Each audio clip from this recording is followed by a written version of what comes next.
नमस्कार मित्रों, मैं इंदर कुक्कड़ और आप देख रहे हैं MW न्यूज़ मुखर वक्ता। जैसा कि आप जानते हैं कि इलाके में समस्त ग्राम सेवा सहकारी समितियों के चुनाव संपन्न हो चुके हैं।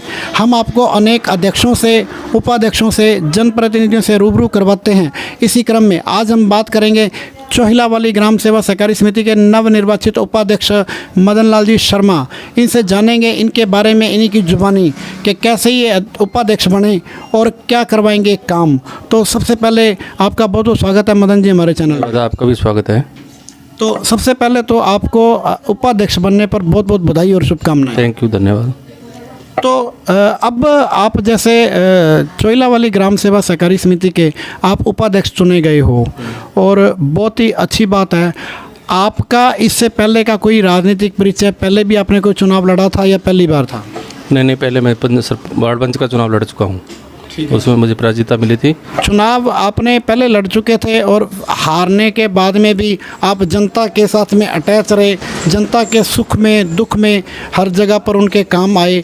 वो एक आपकी छवि अच्छी बन गई जिस वजह से आज आपको उपाध्यक्ष बनाया गया। तो बात करेंगे आपकी जो चोहिलावाली ग्राम सेवा सहकारी समिति है, इसकी वर्तमान की कंडीशन कैसी है? बहुत बढ़िया है, एक पल लाभ में चल रही है, बहुत अच्छा, बहुत ही अच्छी बात है।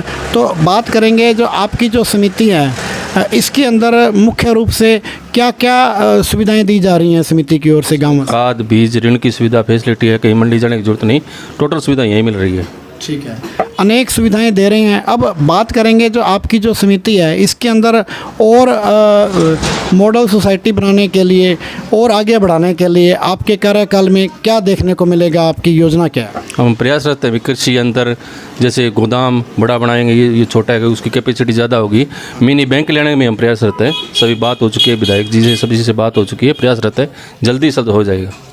मिनी बैंक लाने की भी योजना है और कृषि यंत्र लाने की भी योजना है और गोदाम बनाने की भी योजना है।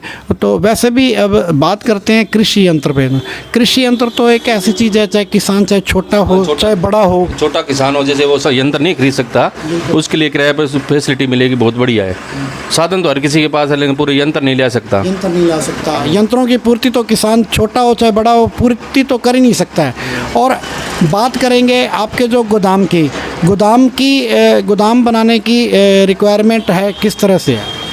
यहाँ जैसे हमारा शपथ ग्रहण समारोह हुआ था, उसमें घोषणा करके गए प्रधान जी, कुक्कड़ जी से बात होकर घोषणा करके गए भी जल्दी आपका मिल जाएगा। अभी कागज कार्रवाई चल रही है, पूर्ण होते ही बन जाएगा। हाँ। तो अब जैसे उपाध्यक्ष जी, अब जैसे जितने भी अध्यक्ष बनते हैं या उपाध्यक्ष बनते हैं, वो बनते हैं नेम और फेम के लिए बन जाते हैं, कई देखने को मिल जाते हैं।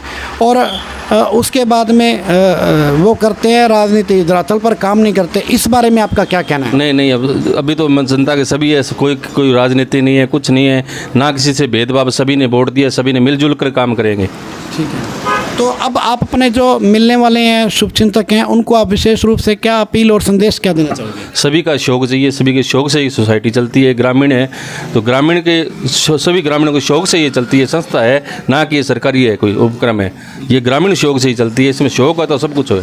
ठीक है, बहुत ही अच्छी बात है। तो ये हैं चोहिलावाली ग्राम सेवा सहकारी समिति के नवनिर्वाचित उपाध्यक्ष मदन लाल जी शर्मा, जिन्होंने समिति को आगे बढ़ाने के लिए चाहे तो गोदाम बनाने की बात हो या कृषि यंत्र लाने की बात हो या लोन के मेंबर बढ़ाने की बात हो, अनेक काम करवाने के लिए, और जितनी भी चाहे केंद्र सरकार की हो चाहे राज्य सरकार की हो, जितनी भी जन कल्याणकारी योजनाएं आती हैं, उनका सबको, समस्त ग्रामीणों को लाभ दिलवाने के लिए वो हमेशा प्रयासरत रहेंगे।